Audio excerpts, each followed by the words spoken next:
That's actually insane because the champion has been so incredibly strong. And I do really like that BLG kind of have gone back towards what we've seen traditionally stepping up as the big meta picks, which is beefy front line, try and enable your Aphelios with something, or Jinx with something like the Lulu, and just rely on your AD carries, the big hyperscaler. But the problem is when you look across G2, they just have so many threats for Elk. Like when you've got the Gragas cast, when you've got Lockup coming through from the Maokai, even just the Blitzcrank hooks over the wall as well, it becomes very difficult for Elk to stay safe. And this is something like we saw C9 going for as well, where they'd have Huhi diving the backline in the Rakan, the Yasuo popping off. It just makes this game so difficult for the AD carry to play. The question I'm going to ask you, Dagda, is this is now the first Yasuo full caps as the time has run down. He's played Nautilus, Annie, Lissandra, Gragas, Aurelion, so predominantly those facilitate champions. This is the first real sort of carry that we've seen from him. Let's be brutally honest, Caps has not had a strong MSI. He has been struggling, and he struggled domestically as well.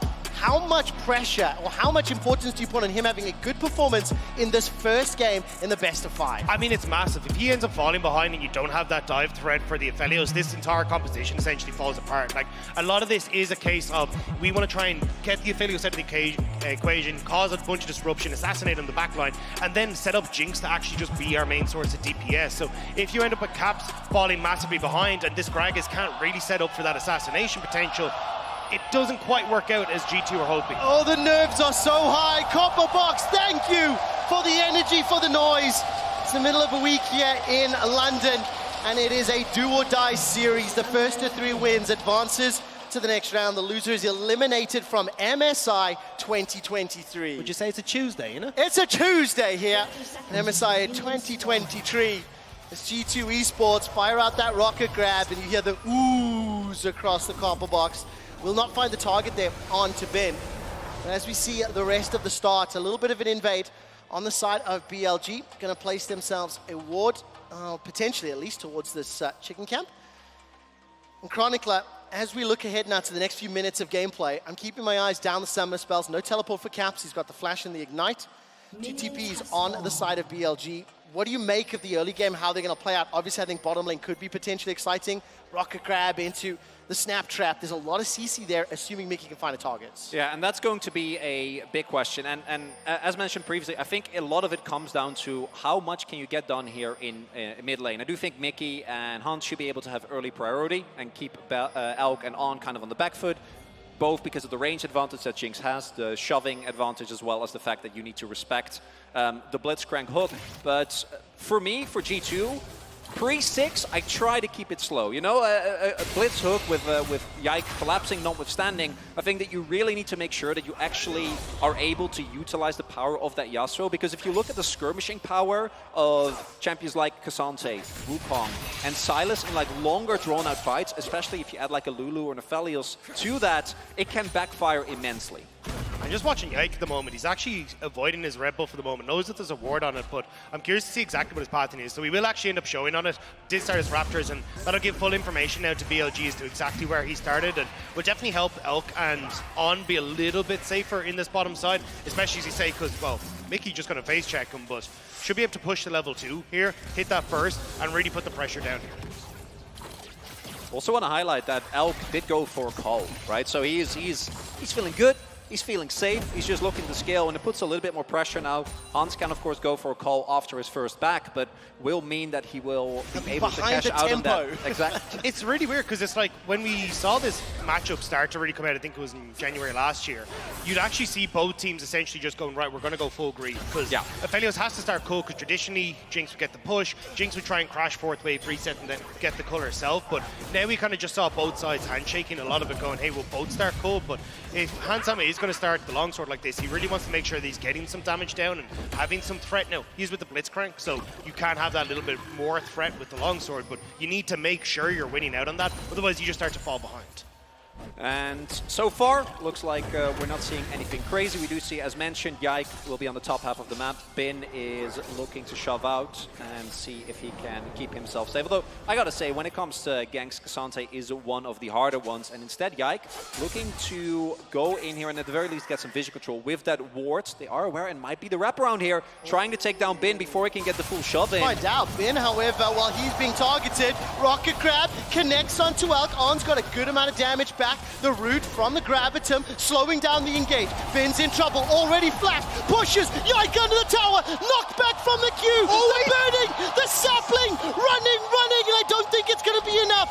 Bin survives, bot lane survives, no kills secured. All of a sudden though, there's a tower dive. Hans Summers the target, Munchkin smashed down from Shun. First blood secured, instant reply back as Mickey's got the CC and his target is from the tower on Shun. He will be able to decoy to safety. And that's disaster for BLG, or for G2. The fact that they end up giving all those kills across the bot side and getting nothing on the top end.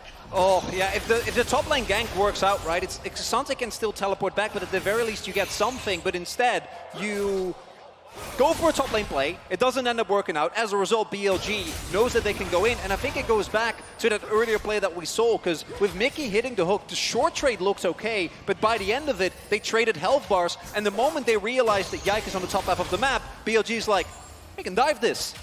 Yeah, and really nice job. And again, the way that Bin ended up playing that top lane gank as well, he had the knockback on his Q3, so made it very difficult for G2 to try and contest him underneath the tower. And I was actually a little bit worried, because I think if he got that knockback onto Yike underneath the tower, Yike goes down, and it ends up being a helpful trade for BLG. So now G2, gonna have to see what they can try and do to pick this back up. You've already got Mickey helping Caps push the wave. They're starting to lean into this bot side, want to try and establish vision in this river. And of course, the moments before those ganks happened, like you were immediately saying, it's hard to gank Xante. It's difficult to do so. You see exactly why. Been able to fend off that 2v1 in the top lane. Notice on the bottom lane as well, Elk has got himself this Berserker's Greaves already, 40 stacks towards that Cull, and I think the Greaves into Blitzcrank is huge. Definitely is, but also the fact there's a lack of Cull for Hans Sama, so not only do you have the 2 assists now for Elk, he is actually just going to be up a kill, essentially, because of the Cull. So this is really where you're going to start to see Elk just starting to snowball, and a huge amount of this matchup in the bot lane does depend on how quickly can Aphelios get his kill force so we can close the gap onto Jinx, because in the 1v1 trades, he's going to be in a great spot. Yike, though, on this bottom side, spotted out by the ward, so BLG are fully aware that this is happening, but it may not matter. No, it might, and I think the fact that Yike has just stepped outside of that bush will not see that ward timing out. When he does so, very good heads-up play gap from BLG. Like still lingering despite the fact that ward is timed out, so it's a bit of wasted time. You can see he's starting to fall a little bit behind the CS curve. Kill and assist to Shun on that Wukong, who is now stepping into the river. All right, mid lane was shoved up. Caps was able to move first into the river, and with the fact that Mickey and Hansama pushed in Alk and on, they've started this objective off. Oh. There is a potential engage. Level 5 for Shun, Smite available to him. Level 4 for Yike. The engage on to Mickey's going low, forced to flash away to safety. They trade kills, 1 for 1, jungle for support, Dragon down to 1400, and Caps running for his life. He's still holding on to that last breath, waiting for a knockup. Hansama, level 5, stepping into the pit. There's a Smite versus no Smite, and the Smite secures it. G2 get the objective, and Yike flashes away to safety. Elk has got red, white, that means let's fight! Hansama flashes over the wall, trying to get the rockets down, and Caps is the target. They get Dragon, but they lose another. 2 for 1 in the fight. The objective goes to G2. Oh, and the big thing there is that, again, the initial trade looks really good for G2. They are able to take down Shun, which means that, you know, giving up Mickey after he's hooked someone, you're completely fine with that. They go, fortunately, Caps does have his ultimate available, and as a result, they get the kill. But then BLG recognizes that so many cooldowns have already been used, and in the longer trades, when you can get chain after chain after chain, BLG identify that they're stronger, and I think they get the better end of this trade. It's a 2,000 gold lead at 7.5 minutes, and yes, crucial. Killing Shun allows the Dragon to go down, but now G2, they're looking at Dragon stacking as a primary form of winning. Yeah, you can see Elk is actually in a great spot for this fight. So he just runs off the purple gun. He has the Infernum there as well, which he's going to be able to swap off of. So having access to 4 different guns across this means he's getting a ton of damage. BLG do try to go for the Dragon, but a bit of a mistake, but we're back to live. Or indeed, already Cyclone being used. Caps is just solo killed by Shun. Easy peasy lemon squeezy for BLG. In London, things are looking a little scary for G2 Esports. Yeah, because if you fall this far behind in terms of gold, like the BLG comp, if they can just scrap you continuously, they're going to be so happy, right? Champions like Silas, like Wukong can snowball incredibly hard, and right now, you're already falling behind everywhere that it matters. Oh, Mickey is in trouble.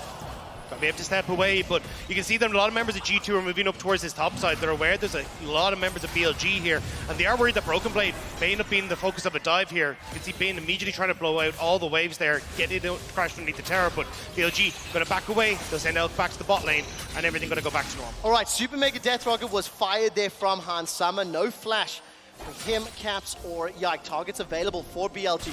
With the Rift Herald secured in the back pocket of Shun, can drop that in either of those lanes. I'm interested to see where he'll prioritize it. And if there's any tiny silver lining, and please bear with me, Chronicler, forgive me for what I'm about to say. Hit me. It's 2 kills for Ons Lulu. If there was ever a hopium, it's 2 less kills for Elks Aphelios, okay? Quick shot, I'm grabbing at straws. I want to give you the benefit of the doubt. But there is also an Aphelios with a kill and a Wukong. I'm aware of that. Are we gonna... Let's see what they can do. 2 of those, we're talking 2 kills, right? 2 kills. On Lulu. One of which was a solo kill. So Caps where are for 2 of the 2 kills that G2 has? Where are they? You don't need to rub this in, all right? Mickey's Blitzcrank is going to be the difference maker for the 4th time he's ever played this champion. Right now, looking for a target. That wave was pushed in. Even CS across the board. But I think more importantly here is for this composition for G2 to start like thinking about comebacks, they need to stop the bleeding, stop giving over kills. Easy peasy, that's like obvious to everyone. But more importantly, I need to see this Yasuo-Gragas combination paying off. If they can get to Elk on the back line, maybe there's enough time to make plays for the rest of the squad. Nature's Grasp will force the flash. Rocket grab onto On. You used this flash a second ago. Great pick. Remember what I said about Mickey and the kills? He does it for G2, Chronicler. The goal efficiency from Mickey off the charts there. Very nicely set up play from G2. Yike showing again why you prioritize the Maokai so highly, able to pick that up early, and then with plays like this, particularly as we saw with the position that Yike had of his ultimate, not a lot they can do. No one from BLG can assist. And it's these type of gold influxes that are critical for G2 if they don't want to lose full control of the map. Especially if they can get them onto that bottom side. A bit sad the Hans Summer doesn't manage to pick up the kill, but I think you can just try and rinse and repeat this. And On like ends up flashing underneath the tower, then blocks the hook for Elk, so he just has nowhere left to go. But again, BLG now, they want to try and respond. They want to try and get Shun into this bot lane. We'll spot out Mickey X. You even got Yagao, who's on the way as well. Look at that minimap. You called it, Dagda, perfectly. Oh! Right, the hook connects. Shun is nearby, Cyclone's available, gets the knockup. Hans Summer is able to escape for now. Mickey is taken down where he stands. Hans Summer needs a few more seconds before it's available. Yagao will steal away the Super Mega Death Rocket, and it's sidestepped. All of a sudden, Yike looking for the re-engage. We got the TP coming through. Broken Blade is here. Caps inside. Can they get the knock-off? Explosive Cask is available. Where's it going? Broken Blade. There it is. On against the wall. 2 members knocked up, but there's not enough damage. There's not enough follow-up. It's G2. They'll lose their mid laner. Another kill secured for On, and BLG are in full control. And they throw everything at them. G2 desperately tries to get a kill, get someone. They will at the end. But the play still very much in favor of BLG. They're able to again make use of G2 not being ready. The hook comes through, everything looks okay. But then if Yagao and Shun are so far ahead of the play, that doesn't matter. But the hook comes through and gets Elk into range to CC them. He is the Gravitum, he's able to do it. Yagao underneath the tower here though. The G2 want to go forward. Shun is spotted on the wing. I don't know how much damage there is, Dagda. You can feel the tension building up. The minion wave is going to be cleared out there by Yagao. He'll pick that up. 0-0-3, got a 700 gold lead. Look at the gold advantages at the bottom of your screen. Almost every single member of BLG ahead of their opposite number. Well, and this, what the observers are showing us here, great job on them, is really, really important because that previous play was already better for BLG, I think, just looking at what happened on bot lane. But Broken Blade TP'd in. Bin has just been slamming against the turret as Shun. Well, Shun is the target. 2, 1, and 4. Warrior tricks to buy some time. Moonlight Vigil comes out. Yike gets his second. On gets turned off. And G2 find 2 picks. And just like that, the Blitzcrank starting to do work. BLG had started to run away with this, as you're pointing out, Chronicler, getting all these plates, getting this goal. BLG were starting to pick up steam, but Mickey says no and puts a fist into their face. Does Yagao fight this? Does Yagao fight this? He's hijacked the Nature's Grasp, and he's using G2's weapons against them.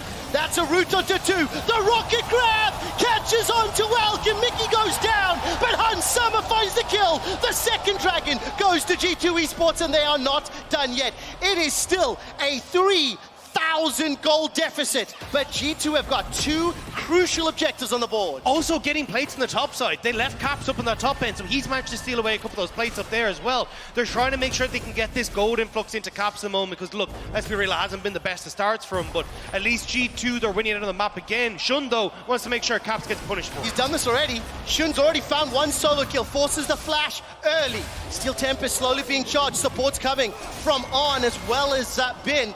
Caps will slide backwards once more, use the minions to help out, and Shun is blocked by the minions. Caps ends up dodging into him, misses the knock-up, and Shun goes, look, you deserve to get away with it, I'll knock the minion instead. Oh, listen to London getting excited, starting to feel the energy, but please, please, please keep looking at the top of the screen. It is now a 4,000 gold lead for BLG. And this ties in, right? Like, I love this play from G2. They're able to catch BLG off guard, and we've seen that in these type of skirmishes, being able to catch some of these LPL and LCK teams off guard can be a route for success. They're able to crucially get those 2 kills, but then it comes down to what happens in the longer run, right? Because this re-engage here from BLG they're able to, even with Elk dying, trade back.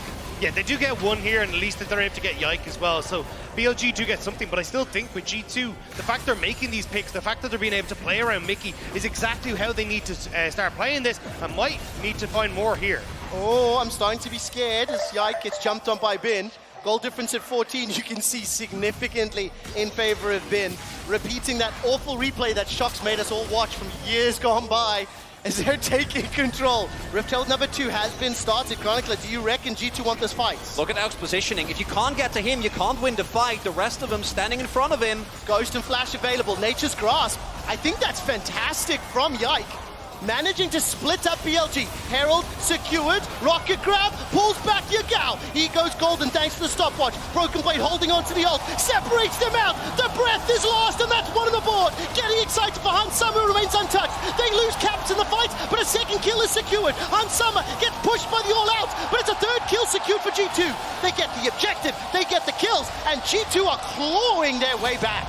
Huge win there for G2. They're able to keep Elk away from the fight. Shout out to Broken Blade there. Was consistently hiding around, and because of him, Elk couldn't walk up, which means that even though they came close, they couldn't get the damage. 20 kills in 15 minutes. This is exactly how we anticipated the game to be played out, and this is a good thing for G2. Scrappy, messy, 5 kills for the Jinx, and that is the win con here for G2 Esports. And this is the moment when Hans Sama has to step up. He was there in that fight, free firing the entire time, and that's what G2's composition wants to do. Put threat onto Elk, and as Chronicler was pointing out, Elk wasn't able to play this fight. Already locked up by the Maokai ultimate on the top side. That's where they were able to get the Rift Herald here initially, and then as Elk starts to come through, Broken Blade is just threatening this ult the whole time, which means that then the rest of G2 can deal with the front line.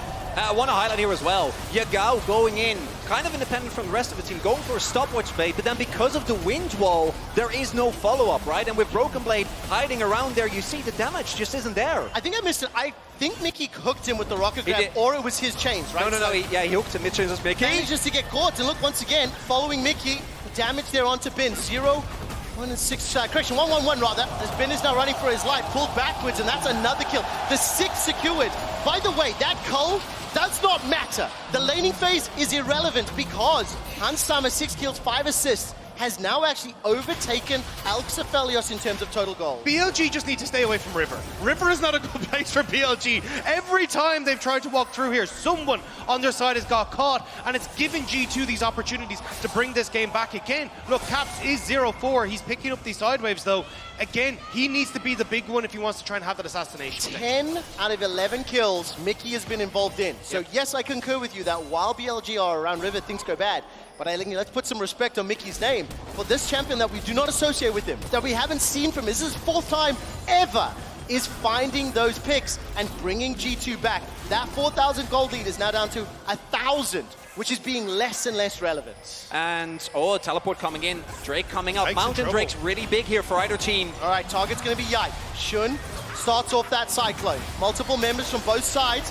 grouping up. Nature's Grasp down, Yagao's hijacked his, it's blocked by the wind wall. G2 have lost a member, the barrel into the pit. Elk is the focus, but he flashes over the wall. He's on the other side of the rift, and G2 Esports are split. They are routed, and G2 are wrecked. Yes, there's one back there for Caps. Mickey may have saved his mid laner's life for now. The Ignite is tick, tick, tick burning, and Elk gets himself another. In the blink of an eye, BLG dominate G2, and with one more kill, they will ace this fight.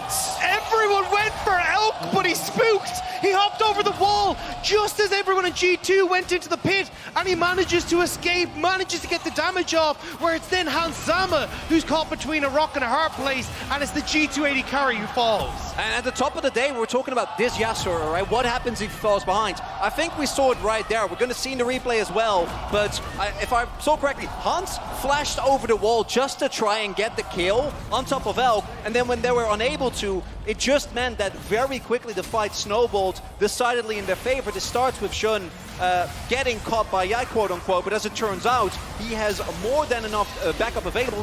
Yagao hitting the chain, and then you're fighting in this narrow corridor, and look at Elk here again. Yeah, the fact you managed to get onto him, but there's just no damage coming through, so Hansama flashes over the wall, and everyone now is on the wrong side for G2. So Elk manages to come back around, and it's split off into these skirmishes where Elk is just in a fantastic spot with that red gun to heal himself back up and win out on the fight. And once you start losing these fights, once you start losing control, both these compositions lose so much. Because as we can see there, BLG, if they can find movement over walls, if they can get on the enemy backline, they're really strong. But for G2, if Mickey doesn't have an opportunity to hook someone at the start of a fight, your Blitzcrank loses so much power. Yagao also flashing the FPX logo at the end of that fight, maybe reminded them a little bit of 2019, so a little bit of BM from the BLG mid laner, but we'll have to see now if BLG can try and keep this one up. Again, Mickey has been so on point when he manages to find these hooks to get into position to find picks, claw them back into this game, but he really needs to get it going now, because at this stage, BLG, with a 3k gold lead, are starting to pick up pace. And what's important as well is I want to highlight again, the main difference thus far between teams like G2 and Team BLG this tournament has been how do you actually play around your AD carry? And everyone on BLG was ready, right? Drawing attention, making sure that Elk could stay safe, trying to keep people away from him. And G2 needs to find a way where they can enable Hansama, because his gold, his individual performance isn't the problem. But with the amount of backline dive that BLG has, as soon as anything hits, he's a goner. The thing I love as well is both of these teams are willing to just throw down. Because while obviously all of BLG were there to back up, find that initiation on the eye, the moment Elk flashed over the wall, it was after multiple G2 members have flashed into the Dragon Pit. So while, yes, they were playing around him well, G2 chasing it so hard, not finding that instant burst, right? It meant that BLG won, so that gold lead is ballooned once more. They picked up the Mountain Dragon as well. And now Mickey, yes, he's found the rocket grab. Hansama with the zap, the static field down. Nature's Grasp is flying, but there's not enough backup. Broken Blade and Bin, they are fighting in the bottom lane. We're 21 minutes in, so London, Copperbox, if this meta has taught me anything, it's time to prep the Baron throws. That's exactly what I'm about to say, because I think like using that ultimate, well, it might be a big go button for BLG. They don't have the great guns on towards Elk at the moment, but the fact that you have that Maokai ult down is why BLG are now starting to congregate around this Baron area. You have to be so careful as G2. Look, yes, you can look for picks, but if you end up throwing out all these ultimates willy-nilly, BLG are not going to be shy of just going towards us. Crucially though, Yike and the rest of his team are able to retake control of their jungle, and these pockets of vision are going to remain extremely relevant, right? Particularly on a mountain rift, you need to be able to either get to either one of these two presidents, be it Hansama, be it Elk, and if you lose full control of your jungle, you are in deep trouble, right? BLG there though, because I think it was on and Yagao already taken fairly low. Not going to pull the trigger right now, which I do think is a good call, because this gold lead, while it's there for BLG, a 3.5k gold lead at this point, particularly with how explosive these two comps are, isn't going to matter. Yeah, and I think as well, look at the level difference here. Yagao, with that rower, he's going to have the, yeah, interesting. Was that Hex Flash or Actual Flash? I think that was his actual flash. I think he basically thought he'd have Hex Flash just as it came up, but I could be wrong. Right, well, either way, level 2 level advantage for Yagao over Caps. It's mirrored by 1 advantage for Broken Blade over Bin. Teleport's available for both top laners, and reminder, Caps does not have teleport, so this will limit some of the side lane plays. Yike, Nature's Grasp was available. Rocket Grab falling just short. And look at the minimap. Bin is grouping up with the rest of the squad. Yagao pushing top lane. So we started this focus or this attention towards Baron. But this is the thing, I think for BLG, they've been so heavy reliant all year on Bin being on a carry, whether it's Jax, whether it's something that can actually threaten the side lane. This isn't BLG's comfort zone, where they actually have been on a Cassandra. You didn't play it a huge amount throughout the split, so now it feels like BLG aren't really sure what they're supposed to be doing, because they don't have that mega threat in the side lane that they can rely on in Bin, and it's just kind of been this back and forth, hey, yeah, we'll push waves and kind of ARAM a little, but they're not actually getting a huge amount done. Look, Dragon isn't 15 seconds, they can play towards that, but it definitely feels like BLG are a bit unsure about what they want to do. I mean, both teams have shown a penchant towards playing for that Dragon, and you can see on the minimap, Shun making his way into G2's territory, placing some wards behind the pit. Question I have is, do G2 want to start the Baron while Dragon is started, or do they want to contest? Right now, G2's leaning towards that Baron objective. Yeah, they are, and I think they should, right? BLG getting an individual Drake, not worth it, but that does mean that as soon as G2 identify that Shun isn't there, they need to actually pull the trigger, because if you give Shun enough time, he's just going to get the Dragon, and right now, they either need to try and hard commit or start the Baron. But we do see, though, Shun is peeling off. Yeah, he's trying to play back and forth, has left the Dragon as they know G2 started this. There we go. Yeah, but now, look, BLG, they're fine walking in here. There isn't a huge amount of vision, but Nature's Grasp been used. Reminder, Wind Wall still available. Baron's gone so low. Inside the pit, G2 have secured a can. They finish the fight. Oh my God. Vigil has done so much damage. The Cyclone behind Elk is wrecking G2 Esports, and they are dominating. you wanted a Baron throw, and G2 were willing to give it to you. They sit in the pit, the Infernum comes through, and G2 are wiped. I'm going to call not worth, guys. I don't know about you, but HGI gets a shutdown. Well, he's got himself one. He will be taken out by Elk for the 8th time. That's 8 kills secured for Elk's Aphelios. They managed to ace G2. The Barons are removed from the map. The bottom lane is under pressure once Bin teleported in. And we find another instance in this tournament where a Baron turns completely awry. And I think crucial there is that G2, I think you can pull that off, but you have to pull the trigger earlier, right? Because by the time that they started the Baron, Shun was already halfway there. And we know the team fighting power is nicely done. That was really nicely done. The team fighting power of BLG is more than enough. Look, by the time, yes, this Baron goes down fast. Yes, they have the Maokai ult, which doesn't actually get that much done. But crucially, BLG can start this fight knowing that their Wukong is about to arrive. And Elk, I just love the sidestep to get that Moonlight Vigil past the Wind Wall. Yeah, that's it. I mean, at this stage, it's just, you're already kind of stuck as G2. You committed so heavily forward, and BLG are so happy to go in. You've got a bunch of AoE from Yagao. You've got the Wukong is in there. And then, as you say, the Infernum, too, is so much damage. And two different sides of the same coin there in the crowd. Duality of fandom. BLG is celebrating. They still maintain control. 4,000 gold up. They got that Dragon to boot. They've still got 3 towers under their belt. G2 will get a small piece back, at least taking that bottom outer. Now they have to try to defend, and more importantly for me, 3 items complete for both of these bot laners. While, yes, G2 are in a difficult situation, if they are able to find Elk, they can still do it. They just haven't shown me a capability, as all of a sudden Mickey's the next target. He's below 1,000, he's below 500. Elk is godlike. His 9th kill of the game, and in a 5 versus 4, BLG continue to pressure forward. 5-man stack in this middle lane. Particularly when you get these Mountain Drakes, when you start stacking them, one of the biggest win conditions for G2, which is kill Elk, becomes so much harder as the ultimate. I love that hijacks away from the Nature's Gods. Caps is low, Hunt Summer's low. Moonlight Vigil puts them down. While Hunt Summer's got one back, the follow-up damage is simply too much to deal with. Jax trying to clear out that minion wave as Caps has found himself a route to safety. 4 members down. Mickey's up in 3 seconds time. G2 are holding on by the skin of their teeth. Yeah, no wave and no AD carry here for BLG will definitely slow them down a little bit though. So I think for G2, they will lose the inhibitor, but I imagine BLG will then back away after this one. The fact that Elk went that deep to try and kill Hansama definitely gave them that opportunity to just hold on that bit longer. Oh, they were trying that. Yeah, they were looking for the final push, G2 is able to hold on, at least for now. That play started off, though, with Broken Blade trying to look for a TP flank, which I think is the right angle to try and take right now. But BLG are playing still respectful, and I think you can also start to see them, as we get deeper and deeper into this game, kind of take into account that you can't just discredit G2, but because they are ready, there's not a lot to be done, as even some of the tankier members can't withstand the might of Elk. Yeah, and then Elk just going ham here, goes immediately onto G2 and hands ham. Even the fact he manages to get the kill here at all is insane. I mean, I love the fact that it's literally the Gravitum, the Binding Eclipse that roots it. That's your initiation, so everybody knows that, you know? The Aphelios pick. More importantly for me, if you remember how this game started, it was BLG winning on the top. They survived the gank. BLG, setting up the dive in the bot lane. It then turned into utter chaos. And I think, crucially, BLG have slowed the game down. Yeah. They have managed to play the skirmishes later and later after Dagda made it very clear. Just stay the heck out of the river. I think BLG have managed to find and set up these team fights and these skirmishes that are in their favor. It's also very telling, as Dagda was saying, this BLG, they're not playing for sides. This is just straight up continuous 5v5ing, out team fighting your opponents. And it's something that, even in the series against JDG, we saw them try and pivot away from. In this game, not the case.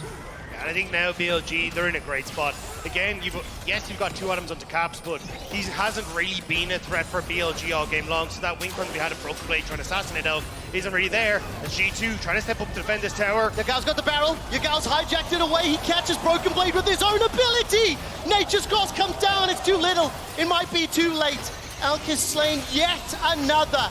20 of his 25 team's kills involved. Pick up another. The tower falls as well. And while Hans Sama remains untouched, it simply does not matter. He gets 1 kill onto Shun before Elk takes him down.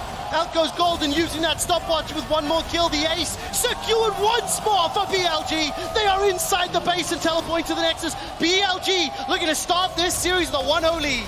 It was close until it just was not. BLG, they flashed the FPX logo once more. They're looking to close out the game 1. Fantastic, chaotic, entertaining, and it's BLG that strike first. Almost 45 kills in about 30 minutes. It is exactly